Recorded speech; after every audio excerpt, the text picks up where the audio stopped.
New videos every day. That's why, say, diet sodas don't really work. In every study in diet soda, they find that people do worse on the diet soda. And it's because they took this chemical stimulus that actually didn't force them, but made them overeat other things. And it really didn't help their weight at all. Life, wisdom. So, Dr. Balanzi, I would like to talk about what you eat and maybe what foods you would never ever eat under any circumstance. Okay. So let's maybe just start with the beginning of the day. Let's start with breakfast. Yeah, we probably both get asked that quite a bit because breakfast, when you start talking about good and bad foods, you suddenly eliminated most people's breakfast. Yes. Because if I'm going to start off with what I truly avoid, I really don't know of a cold cereal that is good. And I avoid those pretty much across the board. Me too. And we could name all the different companies. Unfortunately, we got told long ago that either the Forward Food Groups or the Food Pyramid or whatever, that was a good breakfast. But in most cases, you're just eating flour with coloring and added sugar, and it just doesn't really turn out to confer much health. Some of them are enriched, so we can get excited. But I just don't see cold cereals as a good way to start the day. Neither do I see pancakes and waffles and all these kind of things. So suddenly I've ruined the traditional breakfast. Right. And it's not that you can never, ever have a pancake, but I probably wouldn't eat it every day. Right. And I don't eat them just because I don't feel that great when I eat them. It just, I want to keep the edge. I want to stay with it. So conventionally, the American breakfast, I would say I probably don't touch. What do I eat? There's a variety of things. I am a real fan of things like smoked salmon, the old, although I don't necessarily eat the lox, or which is lox and which is bagels. I don't eat the bagel, right? But you can. There are no breakfast police. Eat different foods than that's what is customary. There are some grains that I would think have some value. So if I were to consume a grain, which I do sometimes, I would be eating a hot cereal. So quinoa is getting more and more popular. I like it because it's got a higher protein component. It can be made into pastas and things as well and make them a little more valuable. But I would want a whole grain, again, like a hot cereal. I might put some fruit or something on it. We talked about the fact that yogurt is very popular. I do once in a while have some yogurt.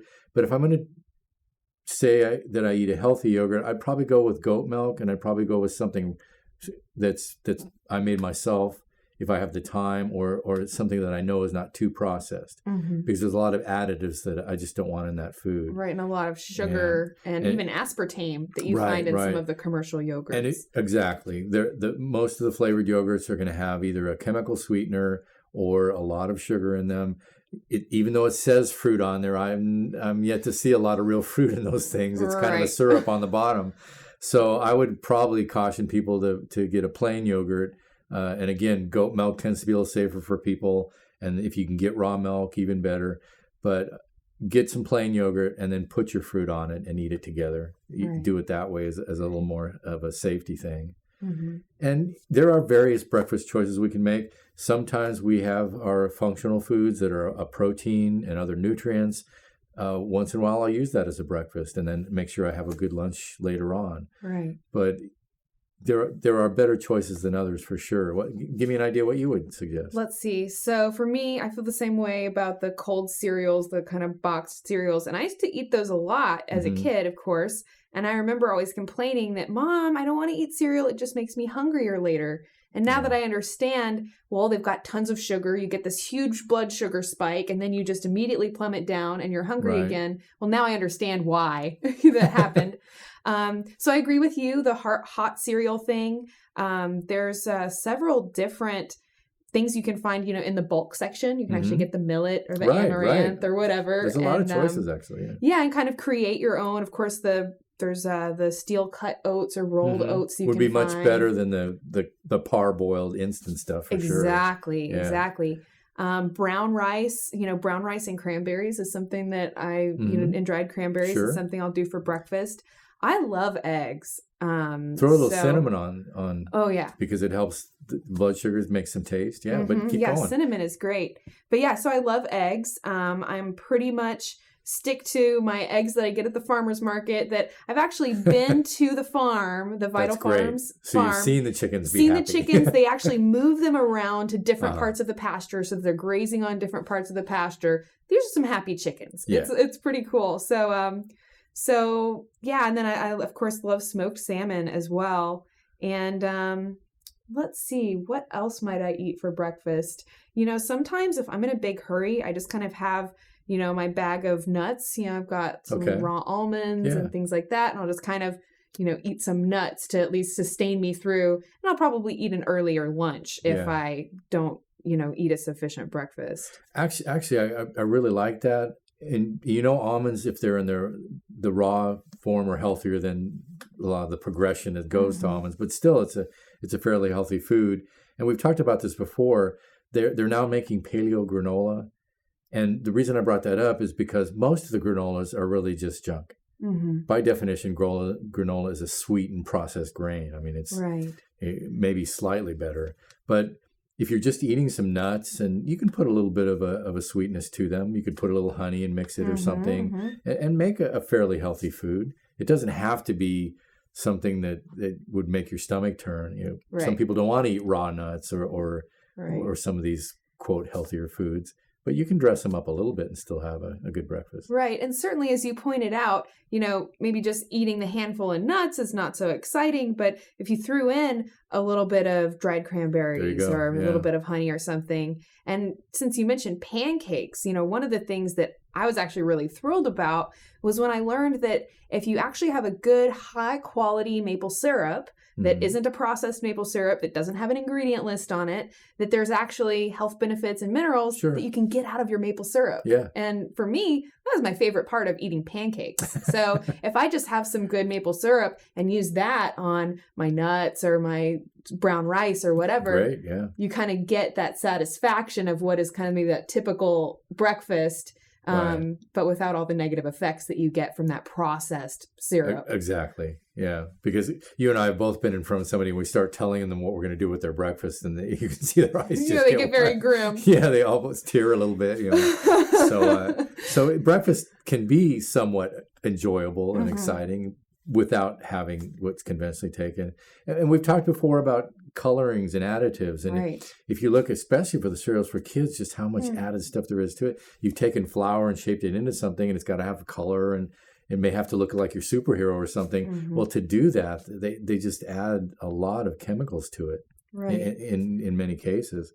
The whole Crunch Berry store, where people thought that they were really berries for a while. Oh, right.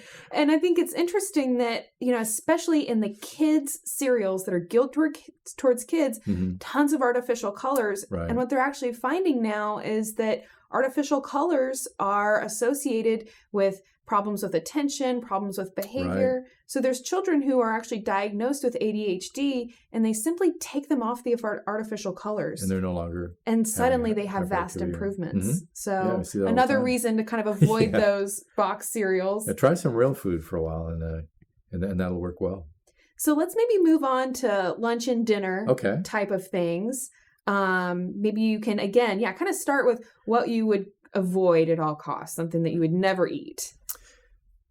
It's going to come right back to the processed food. I would never eat macaroni and cheese, especially some of them that have no real cheese in them. I'm going to stay away from a lot of the convenience foods, even though it's nice. There are some bars that probably I could say are better than others. Grabbing a Snickers bar for lunch, never. Right.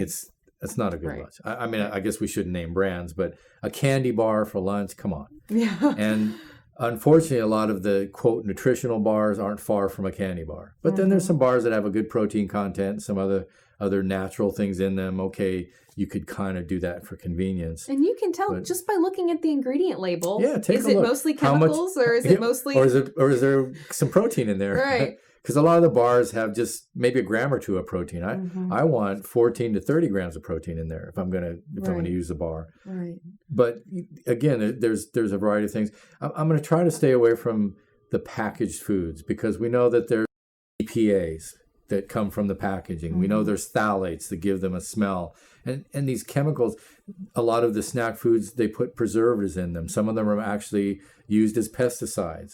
So I don't want to eat pesticides for lunch. If they're going to kill the ants, I don't think I want to I don't want to eat it. find out what it's going to do to me. Because we know we can accumulate it over time. That that one bar may not hurt me. So I'm gonna try to stay with more natural foods. And you could make the argument that those started natural. I'm not going to get into that right now.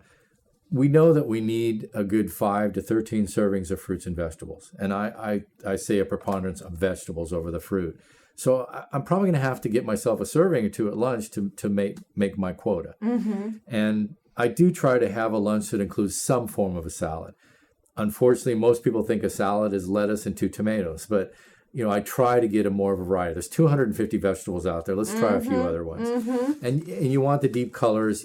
I'm sorry, you're going to have to live with a few bitter tastes. That's what really gives you the value. Right. But we can make some healthy dressings, spices, and oils and things. It doesn't have to be the very sweet fructose corn syrup dressing. Right. But I'm going to try to have some form of a vegetable intake, and I try to eat them raw as much as I can. And then I want a protein source. If it's going to be animal meats, I want to, again, like we talked about, have a good, healthy animal that I'm consuming. Or if I'm going to use beans or legumes or something, I want to make sure it's a healthy plant. But I'm eating natural foods. Right. And that's going to be better for my lunch rather than taking in all the other things. How about yourself? Let's see. So for me, of course, I would echo everything you said about avoiding the processed foods. Certainly, you mentioned the pesticides. There are several different pesticides. One of them is the organochlorine pesticides. Again, a chemical that is banned in several different countries, but we don't even require it to be labeled here in the United States. Yeah. So I just feel like it's safer and it's way easier to just avoid all those processed foods altogether. I don't even have to worry about, does it contain this or does it contain that? I eat a lot of vegetables. And the thing that I love about vegetables is you can eat a large, volume of veggies or whatever. And, the thing about eating real foods, what I found is you actually have to chew a lot more. So my jaw will get tired. And part of, not only, the mastication itself gets kind of tiring, but the more that we're chewing, the more we're creating enzymes, the better we digest our food, the more it sends those messages to our body to fill us up. So when I'm eating those actual real foods and actual vegetables and stuff like that, I actually feel more full and satisfied after the meal. So I eat a lot of vegetables. I do try to incorporate salad at each of my meals, adding things to it. Like, adding raw almonds is one of my favorite things to, add into a salad. Avocado. I eat a lot of avocados. And let's see what else. I kind of try to take what are typical things and things that I really enjoyed as a kid to eat and kind of make myself a healthier version. Okay. So you mentioned macaroni and cheese, which was my favorite food as a kid. Like, it's a very popular food, yeah.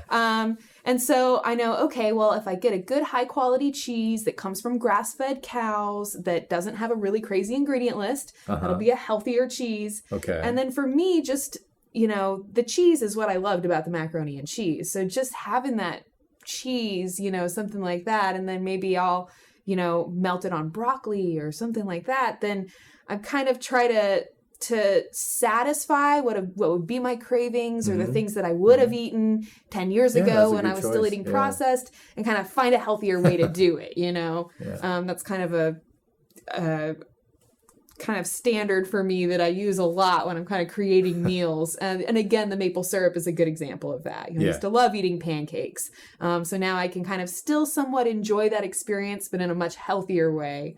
So I find that really helpful.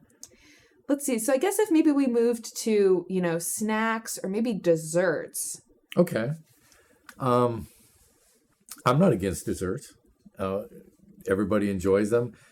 I don't think that we should get into the habit of figuring that every time you eat, you have to have a dessert. Some people kind of go that far. But there are things that you can do fairly in a healthy way. I'm going to avoid, again, the highly processed snack foods.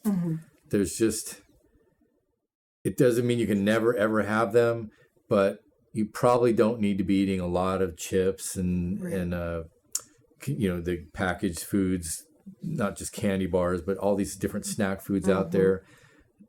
If you can, it's probably better to do something that's more like a vegetable or whatever.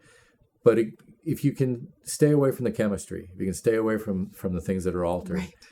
you don't necessarily need flavor enhancers. And of course, we've just mentioned preservatives and everything else. There is taste to actual food. So fruits, of course, nature's snack. There you go. You just eat them. Nature's dessert. Pretty neat. Exactly. Yeah. Perfect dessert. You don't even have to do anything to them. Maybe you have to peel them, whatever. So that's one thing. As you've mentioned, nuts can be put into different dessert type situations, I guess you can put it. There are healthier desserts that can be even cooked than others. Sometimes you might make some chips that are just baked sweet potato or I made kale chips last night. There you go. So there's ways to be creative, and I know sometimes that takes some time, and the demand has actually gone up for these things, so we find more of them. Right. Hopefully more healthily packaged than we would find in other snack foods. But again, I want to make sure there's not too much new to nature chemistry in what I eat. So I'm going to try to find a snack that natural is kind of overused. I'm going to try to find a snack that hasn't been altered too much from its original form, and see if I can consume that and still enjoy it. And I would say the biggest thing that I see in our weight loss program is I get people away from those foods. And one remark I'll get a lot of time is, vegetables actually have taste. Like it's a new awareness for people. They're surprised. Because they try to hide it, I guess, or maybe not even eating them. And the same with fruits. You don't have to pour sugar all over a piece of fruit. If your taste is right, you'll find that it's very satisfying just to eat the fruit itself. Right. And your taste buds will kind of adapt to what you're doing. So if you're constantly overloading them with a lot of food chemicals, then the vegetables might not really taste like anything. Right. But certainly for me, now that I've been pretty much off of processed foods and stuff like that for a long time, I have a very, heightened sense of flavors. And I mean, I find all of the different vegetables really flavorful. And you've actually brought up a good point. You're going to be safer that way. You don't need the chemical sweeteners. The problem with the chemical sweeteners is, first of all, they're altered chemistry. So you might be eating a chlorinated sugar. We don't need the extra chlorine. Right. You're eating something altered, but it stimulates a response that will probably make you go overeat other things. That's why, say, diet sodas don't really work. In every study in diet soda, they find that people do worse on the diet soda. And it's because they took this chemical stimulus that actually didn't force them, but made them overeat other things, and it really didn't help their weight at all. Right. Now, I have found that for myself, I do like to end my meal with something sweet. Okay. And it kind of gives me a sense of satisfaction. And what I found with my health coaching clients is that it really makes it easier for them to stop eating if they have something that they end their meal with. So, and then I just kind of try to do it in reason. So like you said, fruit is a great thing. I love kombucha. And so I actually get the big kind of gallon of kombucha at the market. And so that'll kind of be my dessert sometimes. Okay. And I'll just have a little, shot. How about we make everybody happy? When I have somebody that tells me that, I allow them a square or two of dark chocolate. Yeah. And if you hold from eating the entire bar, just allow yourself those two. Your brain will catch up. You will have gotten the satisfaction you're looking for. Right. And you've gotten some benefit too. Exactly. And the cool thing about raw chocolate or dark chocolate. Yeah, there are raw chocolates is that now. That's you even better. don't have to eat a whole lot. With one of those commercial candy bars. They're pretty rich. Yeah. You just can sit there and eat the whole thing. You could eat a king size in one sitting. But with that dark chocolate, you eat a bite or two and it kind of satisfies that sweet tooth. It kind of takes care of you. So I think moderation is key. I think that not depriving ourselves completely of things is really important. And just, kind of. Food should be enjoyed. Certainly. Yeah. And certainly it's only going to be sustainable and practical if we enjoy it. Absolutely. Thank you so much. This has been a wonderful, wonderful talk. Thank you. You're welcome. Thank you so much for watching. Please leave me a comment and let me know what you eat.